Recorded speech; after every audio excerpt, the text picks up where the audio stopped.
శంఖం మోగింది, యుద్ధం మొదలైంది. ఎన్నికల ప్రకటనకు కొన్ని గంటల ముందుగానే వైఎస్ఆర్ కాంగ్రెస్ పార్టీ అభ్యర్థుల జాబితాను పూర్తిగా ప్రకటించింది. జాతీయ స్థాయిలోనే ఈ ఘనత సాధించిన మొదటి పార్టీ వైఎస్ఆర్ కాంగ్రెస్ పార్టీ ఒక్క అనకాపల్లి లోక్సభ అభ్యర్థిని మాత్రమే పెండింగ్లో పెట్టింది. ఈ దూకుడు వల్ల పోల్ పొజిషన్లో దానికి అడ్వాంటేజ్ దక్కినట్టే. విప్లవాత్మక ఆలోచనలతో మరో ఘనతను కూడా అది సొంతం చేసుకున్నది. ఆంధ్రప్రదేశ్ రాష్ట్రంలో 175 శాసనసభ, 25 లోక్సభ స్థానాలు ఉన్నాయి. ఈ 200 స్థానాల్లో 100 స్థానాలను బలహీన వర్గాలకు కేటాయించి రాజకీయ ప్రపంచాన్ని వైసీపీ అధినేత జగన్మోహన్ రెడ్డి ఆశ్చర్యంలో ముంచెత్తారు. సామాజిక న్యాయం తమ నినాదం మాత్రమే కాదు, విధానం కూడానని ఆయన చేతల ద్వారా మరోసారి నిరూపించుకున్నారు. బీసీ వర్గాలకు 48 శాసనసభ స్థానాలు, 11 లోక్సభ స్థానాలను వైసీపీ కేటాయించింది. ఉమ్మడి ఆంధ్రప్రదేశ్లో 294 అసెంబ్లీ సీట్లు, 42 లోక్సభ సీట్లు ఉన్నప్పుడు కూడా బీసీలకు ఈ సంఖ్యలో సీట్ల కేటాయింపు ఎప్పుడూ జరగలేదు. బీసీ అంటే బ్యాక్వర్డ్ క్లాస్ కాదు, బ్యాక్ బోన్ క్లాస్ అని తరచూ జగన్మోహన్ రెడ్డి చెప్పే మాట. ఆ మాటను చేతల్లో చూపించారు. తెలుగుదేశం పార్టీ పొత్తులో భాగంగా తన కోటాలో ఉన్న 144 సీట్లలో 128 స్థానాలకు అభ్యర్థులను ప్రకటించింది. అందులో 24 స్థానాలు మాత్రమే బీసీలకు దక్కాయి.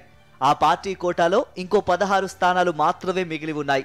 జనసేన పోటీ చేసే 21 స్థానాల్లో 7 అభ్యర్థులను ఇప్పటికే ప్రకటించారు. ఇందులో ఒక్క బీసీకే చోటు దక్కింది. మిగిలిన 14లో ఇదే నిష్పత్తి కొనసాగుతుందో పెరుగుతుందో వేచి చూడాలి. బీజేపీకి కేటాయించిన 10 సీట్ల అభ్యర్థులను ఇంకా ప్రకటించలేదు.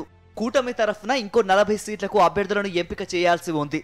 ఇందులో 23 స్థానాలను బీసీలకు కేటాయించగలిగితేనే వైసీపీ బీసీ స్కోర్ను అది చేరుకోగలుగుతుంది. బ్రహ్మాండం బద్దలైతే తప్ప అది సాధ్యమయ్యే పని కాదు. ముస్లిం మైనారిటీలకు వైసీపీ 7 అసెంబ్లీ సీట్లను కేటాయించింది. కూటమి తరఫున ఇప్పటికి 3 ఎంపికయ్యారు. మిగిలిన 40లో 4 స్థానాలు దక్కే అవకాశాలు మృగ్యం. ఏకంగా 11 లోక్సభ స్థానాలకు బీసీ అభ్యర్థులనే వైసీపీ ఎంపిక చేసింది. ఈ రికార్డును అందుకోవడం కూడా సాధ్యమయ్యే పని కాదు. కూటమి కట్టిన తర్వాత ప్రచారాన్ని పరిగెత్తించగల ఒక శుభశకునం కోసం బాబు ఎదురు చూస్తున్నారు. ఎన్నో ఆశలు పెట్టుకున్న తాడేపల్లిగూడెం సభ అట్టర్ ఫ్లాప్ కావడంతో తెలుగుదేశం శిబిరం డీలా పడిపోయింది. ఇప్పుడు ప్రధానమంత్రి పేరుతోనైనా చిలకలూరిపేట సభ సక్సెస్ చేయాలని ఆ పార్టీ శ్రేణులు చెమటోడుస్తున్నాయి. మొత్తం 175 నియోజకవర్గాల నుంచి జన సమీకరణ చేస్తున్నారు. సిద్ధం పేరిట వైసీపీ నిర్వహించిన 4 ప్రాంతీయ సభలు చరిత్ర సృష్టించడం టీడీపీ కూటమికి పెను సవాల్గా మారింది. ఒక్కో సభకు 50 కంటే తక్కువ నియోజకవర్గాల నుంచే అభిమానుల సమీకరణ జరిగింది. మొదటి 2 సభలు 5 లక్షల మార్కును దాటితే చివరి 2 సభలు 10 లక్షల మార్కును దాటాయి. జాతీయ స్థాయిలోనే ఇదొక రికార్డు. రాష్ట్ర వ్యాప్త సమీకరణ చేస్తే తప్ప గతంలో ఎన్నడూ కూడా 5 లక్షల పైచీలకు జన సమీకరణ జరగలేదు. ఇప్పుడు ప్రధాని సభ టీడీపీ కూటమికి జీవన్మరణ సమస్యగా మారింది. అందుకే రాష్ట్ర వ్యాప్త సమీకరణకు టార్గెట్ పెట్టారు. 2-3 లక్షల మంది హాజరైనా సరే ఎల్లో మీడియా సహకారంతో సభ విజయవంతమైనట్టు ప్రకటించుకోవచ్చని ప్రయాసపడుతున్నారు. నరేంద్ర మోదీ రూపంలో ఓ శుభశకునం కోసం ఎదురు చూస్తున్న కూటమికి అమిత్ షా రూపంలో అపశకునం ఎదురైంది. అది కూడా సరిగ్గా ఎన్నికల ప్రకటనకు ఒక రోజు ముందు. శుక్రవారం నాడు ఢిల్లీలో జరిగిన ఇండియా టుడే కాంక్లేవ్ లో అమిత్ షా పాల్గొన్నారు. ప్రధానిని టెర్రరిస్ట్ అని విమర్శించిన చంద్రబాబుతో మీరెలా పొత్తు పెట్టుకున్నారన్న ప్రశ్నకు అమిత్ షా బదులిచ్చారు. అలా అని ఆయన ఎన్డీఏ నుంచి వెళ్లిపోయారు, ఎన్నికల్లో ఓడిపోయారు, ఇప్పుడు బుద్ధొచ్చింది, మళ్ళీ మా దగ్గరకు వచ్చాడు అనగానే అక్కడున్న అతిథులందరూ పడి నవ్వడం కనిపించింది. ఢిల్లీ కేంద్రంగా చంద్రబాబు పరువుపై పంచనామా జరిగింది. ఇదే కాంక్లేవ్ లో జగన్మోహన్ రెడ్డి ప్రస్తావన వచ్చినప్పుడు అమిత్ షా హుందాగా మాట్లాడారు. ఒక వ్యక్తి ఇతరుల నుంచి గౌరవాన్ని పొందాలంటే ఆ వ్యక్తికి నిబద్ధత, క్యారెక్టర్ ఎంత ముఖ్యమో ఈ ఘటన ఎత్తి చూపింది. పార్లమెంట్లో కొన్ని బిల్లులకు వైసీపీ మద్దతు ఇచ్చింది కదా, మరి ఆ పార్టీతో ఎందుకు పొత్తు పెట్టుకోలేదని అమిత్ షాను యాంకర్ ప్రశ్నించారు. మేం పెట్టిన ప్రతి బిల్లుకు ఆ పార్టీ మద్దతు ఇవ్వలేదు, కొన్నింటికి మాత్రమే ఇచ్చింది. అది కూడా ఆ పార్టీ సిద్ధాంతాలకు అనుగుణంగా ఉంటేనే ఇచ్చింది తప్ప బీజేపీ కోసం కాదని అమిత్ షా చెప్పారు. అమిత్ షా మాటల సారాంశాన్ని విడమర్చి చెప్పుకుంటే చంద్రబాబు, జగన్మోహన్ రెడ్డిల వ్యక్తిత్వం మధ్యన ఉన్న తేడా స్పష్టంగా అర్థమవుతుంది. చంద్రబాబుకు సిద్ధాంతాలతో, రాద్ధాంతాలతో సంబంధం లేదు, అవకాశవాది. అవసరం ఉంటే వస్తాడు, లేకపోతే వెళ్ళిపోతాడని అమిత్ షా భావన. జగన్మోహన్ రెడ్డికి సైద్ధాంతిక నిబద్ధత ఉంది. ఆ పార్టీ విధానాలకు అనుగుణమైతే మద్దతు ఇస్తారు, లేకపోతే లేదు. సిద్ధాంతపరంగా ఆయన పార్టీకి మాకు పొత్తు పొసగదని కూడా ఆయన పరోక్షంగా చెప్పినట్టు. మనం సినిమాలో చూస్తూ ఉంటాం, విలన్ డెన్ లో ఉండే విదూషక క్యారెక్టర్ కు ఆ డెన్ లో ఏ పాటి గౌరవం ఉంటుందో చంద్రబాబు పరిస్థితి కూడా అంతే. ఎన్డీఏ కూటమిలో చేరిన కూటమి సభ్యుల దృష్టిలో ఆయనో విదూషకుడు, అసందర్భ ప్రేలాపి, అవకాశవాదంతో అటూ ఇటూ తిరిగిన బీజేపీ ప్రవచించే పెట్టుబడిదారి అభివృద్ధి నమూనాతో చంద్రబాబుకు కెమిస్ట్రీ బాగానే కుదిరింది. ఈ నమూనా వ్యవస్థలో అధికారంలో ఉన్నవాడు పెత్తందారీ శక్తుల భజంత్రిగా మారితే భారీగా వెనకేసుకునే వెసులుబాటు ఉంటుంది. ఈ వెసులుబాటును 14 ఏళ్ల పాటు బాబు బాగానే ఒడిసి పట్టుకున్నాడు.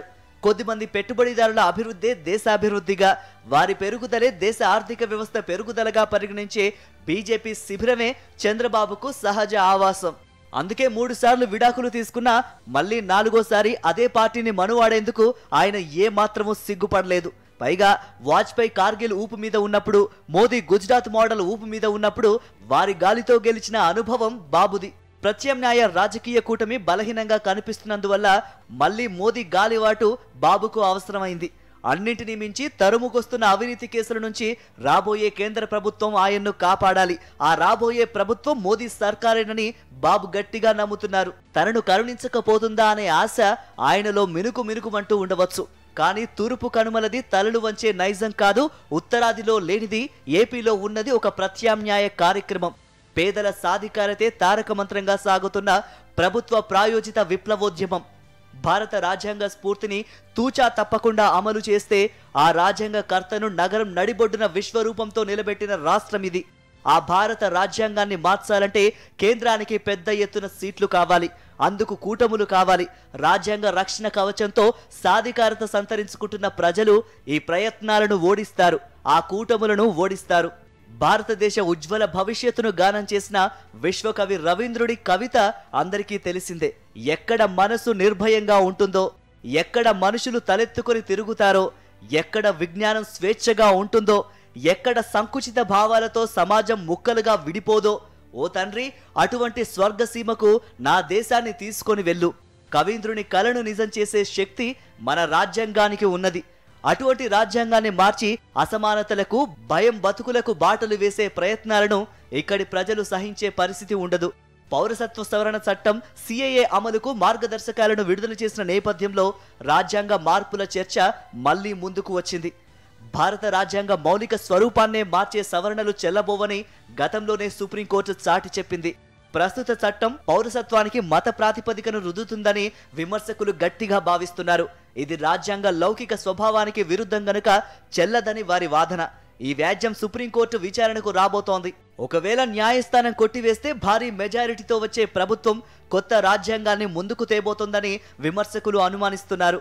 మన దేశంలోనే కాదు, ప్రపంచమంతటా దీనిపై విస్తృతమైన చర్చ జరుగుతోంది. ఇంత గంభీరమైన అంశంపై 4వసారి బీజేపీతో జతకట్టిన చంద్రబాబు ఎంత సింపుల్ గా సమాధానం చెబుతున్నారో చూడండి. ఏ దేశానికి వెళ్ళినా సిటిజన్షిప్ అనేది పారదర్శకంగా ఉంటుంది, అక్కడి నిబంధనల ప్రకారం దరఖాస్తు చేసుకోవాలని తేల్చేశారు.